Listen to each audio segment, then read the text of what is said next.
Hi dancers, it's me. You may notice that I'm not in my living room like normal, and that is because today's combos are going to be a little bit different than normal in that there are no combos, but more on that to come. I know last week I switched things up a little bit by giving you more of like a dance combo, which a lot of you have told me you enjoyed, which I'm really glad to hear. I've enjoyed watching them and seeing your own little styles and different ways you've taken the choreography that I've given you and made it look like how it would look on you, which is awesome because we all have those different little tendencies that make our dancing our own, right? And I really miss seeing that, and it's been fun to watch all of you, even if it is over video.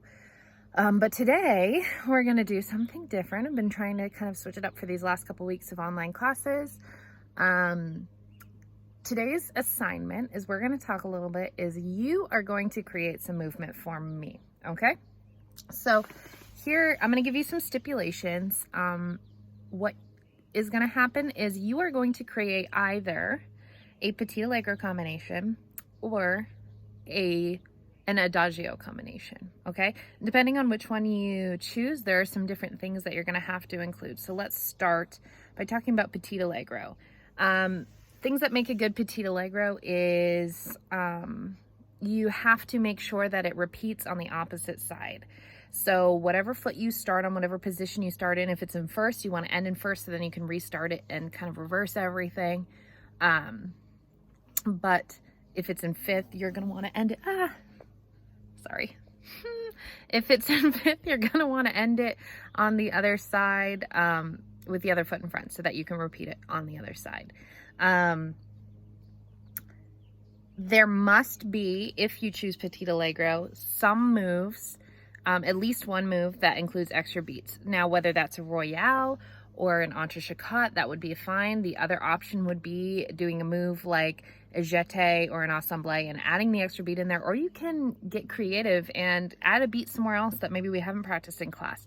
It's really important to me that when you are doing it, you would be able to explain it to me using the terms for the moves. So if you're not quite sure what something is called, or you need help remembering what it means, your directional words or anything like that, feel free to text me or call me or whatever, and I can help you out there. But there's also some good online resources that you can use to look them up. I need you to make your petit allegro 4 8 counts before you repeat it on the other side. So each side is going to take 4 8 counts. Now, as you know, a petit allegro is usually quick, right? That's where the allegro comes from. So those 4 8 counts are going to go by pretty fast. You feel free to make it longer. It does not have to be only 4 8 counts, but it needs to be at least 4 8 counts. So total right and left would be 8 counts of 8. Okay. Some other things I wrote down, you want to make sure it's precise, that you're being really clear about where your feet are landing and where they are in the air. So if I were to be learning it from you and ask questions, you could have answers. Now, someone might, sorry, there's a weird bird out here. It's all sorts of wildlife in Northfield today. Anyway, someone might, if someone were to ask you a question, you might say, I never thought of that. But part of being a teacher is being able to make that quick decision or think about what makes most sense for the combination based off of what you want the focus to be. As far as speed, there's no need to make it like warp speed, right? That sometimes I'll do that for you guys. It has its place, it has its benefits, but it's not always the most beneficial. So maybe pick a first tempo that's moderate, and then you can always practice speeding it up for fun. When I choreograph petit allegros, I do not go off of music. Like, I don't choreograph it with music. So if you pick petit allegro, make it up without music. Okay, count it out, and then try it out with different songs. Try it out with a ballet CD that you find on Apple Music. Try it out with a pop song. Try it out with a slow song, and then go on the fast beat. There's all sorts of fun different things you can do with that petit allegro. Okay, make sure you challenge yourself whether you choose petit allegro or adagio. But let's talk about adagio first, let's talk about adagio for a minute. I had to change my arms. My arm was getting tired. Okay. Again, if you're doing an adagio, you're going to want it to repeat. Now, this one's a little bit easier because adagio is nice and slow, right? We're talking about balances.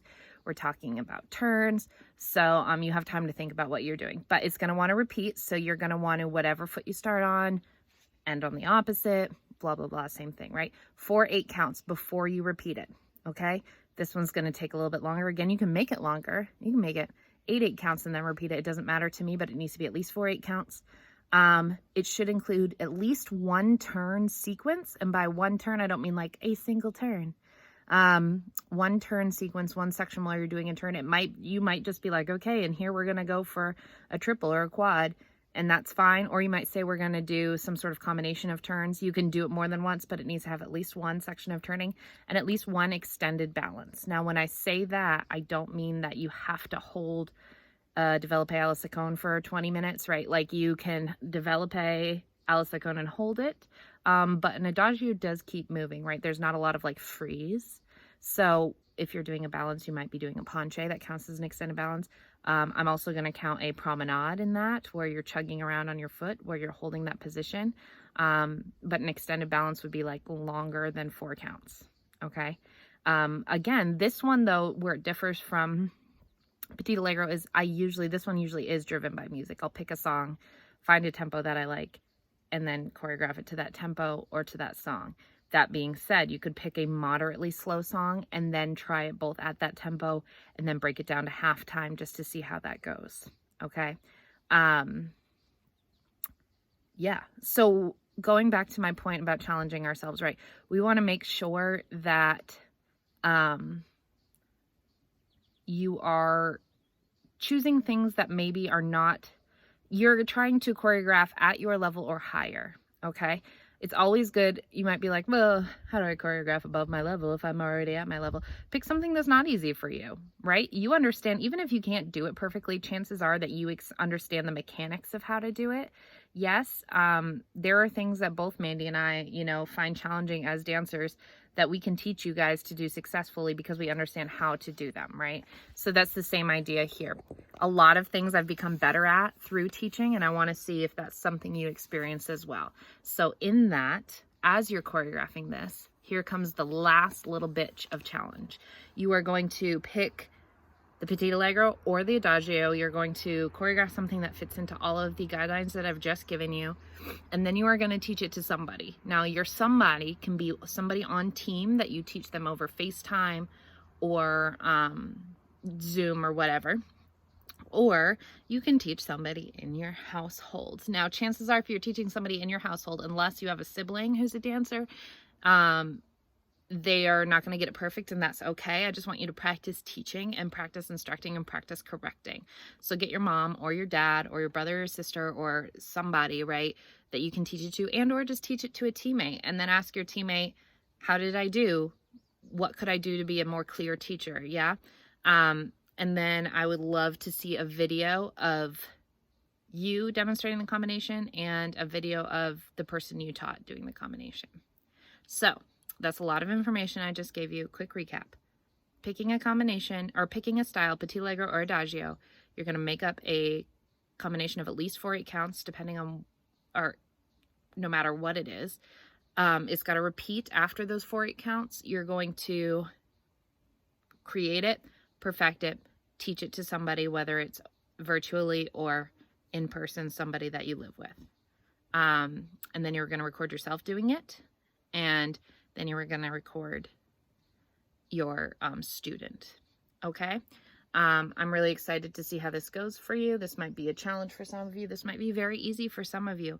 But I want you to practice those teaching. This is something we'd probably do if we were in the studio, just for a fun, something different to do. So enjoy it, right? As always, I'm here for questions. If you don't have my phone number, somebody on team does. Most of you do at this point. So just make sure you reach out. And I'm here if you have things you need to talk about other than dance as well. Just always feel like you can reach out. I love and miss you all. I hope you have fun with this little challenge. Yeah. Bye.